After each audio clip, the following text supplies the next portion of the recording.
এবং এটাকে বাড়ানোর জন্য একটাই উপায়, সেটা হলো মধ্যপ্রাচ্যের তেলকে কুক্ষিগত করা। এবং মধ্যপ্রাচ্যের যে তেল আছে, এই তেলের তৃতীয় বৃহত্তম যারা তেল তৈরি করে সেটা হচ্ছে ইরান, দ্বিতীয় বৃহত্তম হলো সৌদি আরব, আর ভেনেজুয়েলা হলো প্রথম। তো তিনটা দেশের তেল যদি সে কবজায় নিতে পারে তাহলে সারা বিশ্বকে সে নিয়ন্ত্রণ করতে পারবে এবং তার পেট্রোডলার সে চালায় যেতে পারবে। এই মুহূর্তে তার $38 ট্রিলিয়ন বাজেট ঘাটতি, এবং এই ঘাটতি তার কাছে কোনো ঘাটতি না, সে চেষ্টাও করে এটা মেটানোর জন্য, বিকজ সে প্রিন্ট করে সমানে বিদেশ চালাচ্ছে, এবং এই পুরো মেশিনারি, ওয়ার মেশিনারিজ কিন্তু মেনটেন করে এটা দিয়ে। সো এটাই কিন্তু তার মেইন উদ্দেশ্য।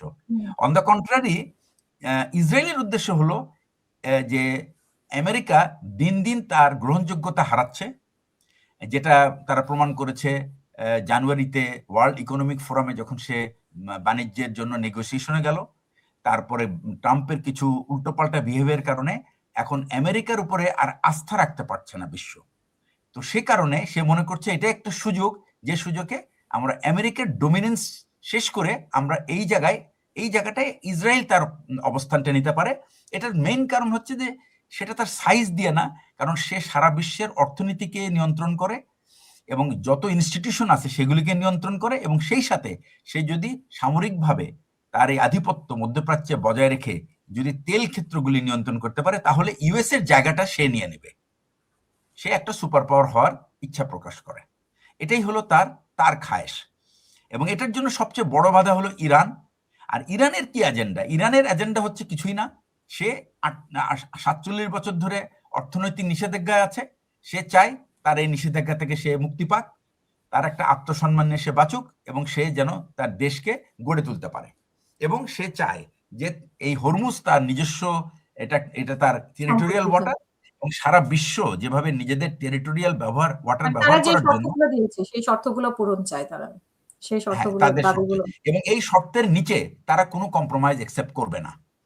এবং আমি আরো একটা কথা বলি, সেটা হচ্ছে যে পাকিস্তান যে প্রস্তাব দিচ্ছে এই প্রস্তাবের কোনো মূল্য থাকবে না, কারণ এইটার সাথে ইসরায়েলের কোনো সায় নাই, এন্ড ইসরায়েল এটা মানবে না।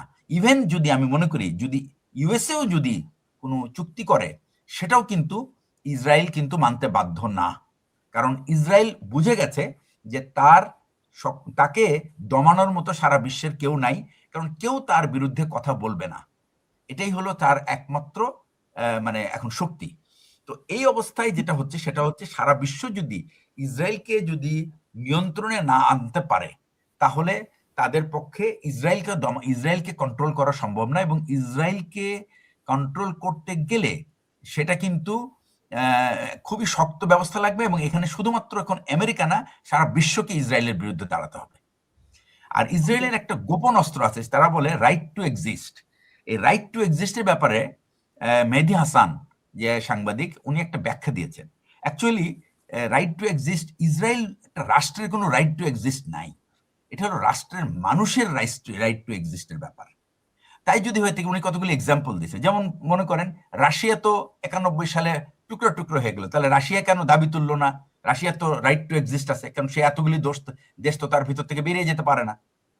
তো আরেকটা জিনিস হলো, প্রত্যেকটা দেশেরই কিন্তু একটা সীমানা আছে। ইসরায়েল হলো এমন একটা দেশ যার সীমানা সে কখনোই বলে না যে এটা এইটুকুই আমার এলাকা। সে মনে করে যে সে যতটুকু সে দখল করবে সেটাই তার এলাকা, এবং যতটুকু সে নিরাপদ মনে করে সেটাই তার এলাকা। এটা হলো, এটাকে বলা হয় কন্টিনিউয়াস এক্সপানশনিস্ট কান্ট্রি। তো কন্টিনিউয়াস এক্সপানশনিস্ট কান্ট্রি যদি থাকে তাহলে সে কোনোদিন আপনার কোনো কিছুতেই সন্তুষ্ট না। এবং যে গ্রেটার ইসরায়েলের কথা বলা হচ্ছে, সেই গ্রেটার ইসরায়েলের যে ম্যাপটা আঁকা হয়েছে ওই ম্যাপে কিন্তু ইসরায়েল সন্তুষ্ট হবে না। সে এক সময় ওই সৌদি আরব পুরো খেতে চাবে, তারপরে সে বাহরাইন, কুয়েত, ইরান সবই তার দখলে চায়, এবং এইভাবেই সে অ্যাকচুয়ালি তার কাছে, এবং সে যেটা বলছে যে নেতানিয়াহু হলো এমন একটা বুচার কসাই, তার কাছে সারা বিশ্বের কোনো মানুষের জীবনের কোনো মূল্য নাই, একমাত্র ইহুদি, তাও আবার ইসরায়েলের ইহুদি ছাড়া, এছাড়া তার কাছে কারো কোনো মূল্য নেই। এরকম একটা মানুষ যখন পৃথিবীতে থাকে তখন তাকে নিয়ে পৃথিবী শান্তির মুখ দেখার কথা না। সুতরাং এই অবস্থায় কোন রকম শর্তে কিন্তু ইরান মানবে না, এবং ইরান জেনে গেছে যে ইরানের পক্ষে তারা নিজেদেরকে টিকিয়ে রাখতে পারবে, এবং সারা বিশ্বের একটা বিরাট অংশ তাদের সাথে সহানুভূতিশীল, কারণ তারা কিন্তু কখনোই আগে আক্রমণ করে। আচ্ছা, নেক্সট হচ্ছে যে এই নেগোসিয়েশনের ব্যাপারটা।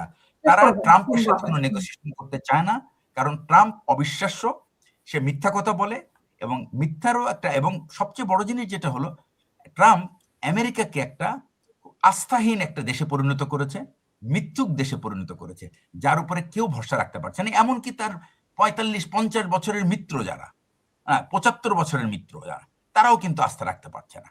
তো এটাই হলো কিন্তু এই যুদ্ধের আউটকাম। তো আলটিমেটলি কি হচ্ছে? আলটিমেটলি হচ্ছে কি যে এই হরমুজ খোলার ব্যাপারে ট্রাম্পের যে হুমকি ধামকি তাতে কোনো কাজ করবে না, এবং ট্রাম্পের সেই সাহসও নাই যে ইরানের উপরে সে অন্য কোনো বোমা ব্যবহার করে, এমনকি নিউক্লিয়ার বোমাও ব্যবহার করার সম্ভাবনা কম। তবে এই ব্যাপার নিয়ে দুজনের দুই রকম মতবাদ আছে। কর্নেল ডগলাসের তার মতামত হচ্ছে ইসরায়েলকে বিশ্বাস করা যায় না, দে ক্যান ডু এনিথিং। আর সেকেন্ড হচ্ছে যে তবে একটা ব্যাপার আছে, সেটা হলো যে ইসরায়েল যদি নিউক ইউজও করে, তাহলে কিন্তু সেই এলাকাটা বহুদিন কিন্তু ইসরায়েল ব্যবহার করতে পারবে না। তাদের যে যদি খায়েশ থেকে থাকে, তাহলে সেটা ব্যবহার করতে পারবে না, এবং সেই সাথে সারা বিশ্বের যে তেল খনি, এটাই সারা বিশ্বকে তো চালায় হয় মধ্যপ্রাচ্যের তেল। জাপানের প্রায় 70% তেলের সাপোর্ট শেষ আসে, করবেন, শুনবো আবার 70 থেকে আপনি 80 মানে পরের পর্বে সাপোর্ট শুনবো। আসে হলো সৌদি, এই মিডল ইস্টের তেল থেকে। কোরিয়ার 68% তেল আসে এখান থেকে। সারা বিশ্ব এই তেলের উপর দিয়ে 50%, 58% তেল চাইনিজরা আসে এখানে। But Chinese has got their alternative. তাদের অল্টারনেটিভ আছে এবং তারা জানে তারা এটা কিভাবে ম্যানেজ করবে।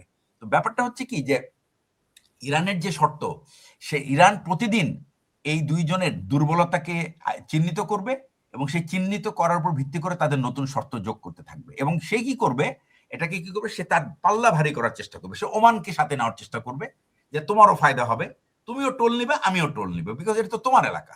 21 মাইল দুই দেশের কোস্ট থেকে, it is their internal territory. এটাকে ইন্টারন্যাশনাল টেরিটরি হিসেবে তারা মানতে এখন আর রাজি না, বিকজ বিশ্বের বিভিন্ন দেশ, যেমন ডেনমার্কে যে আপনি যে চ্যানেল ইউজ করেন, আপনাকে পে করতে হয়। আপনি যে কোনো দেশের চ্যানেল ব্যবহার করতে হলে আপনাকে পে করতে হয়। সুতরাং এই পেমেন্ট সিস্টেম তারা চালু করতে চায়, যদিও সারা বিশ্ব এটাকে মনে করছে এটা একটা অতিরিক্ত খরচ তাদের উপর ইম্পোজড হবে, কিন্তু তারপরেও এটা একটা বার্গেনিং চিপস হতে পারে। কারণ এটার মাধ্যমে হয়তো ইরান অন্য নিরাপত্তা যেটা চাচ্ছে, যে তার উপরে কোনো যেন হামলা না হয়, তাকে একটা স্বাধীন দেশ হিসাবে বাঁচতে দিতে তার যে সমস্ত অধিকার থাকবে, সেটা অনুশীলন করার সুযোগ দিতে হবে। এই সব মিলিয়ে হলো এখন এই পরিস্থিতি দাঁড়িয়েছে, এবং ট্রাম্পের পক্ষে তার হুমকিতে এই হরমুজ খুলবে না। এবং এর একটাই সলিউশন আমি দেখি, সেটা হচ্ছে involvement of Russia, China, India and Europe. এরা যদি একসাথে যদি ইরানের সাথে নেগোসিয়েট করে এবং ইরানকে যদি গ্যারান্টি দিতে পারে, সে এবং একই সাথে ইসরায়েলের উপরে সেই নিষেধাজ্ঞা যদি আরোপ করতে পারে, তাহলেই একমাত্র সম্ভব এখানে হয়তোবা এই হরমুজ খোলার ব্যাপারটা।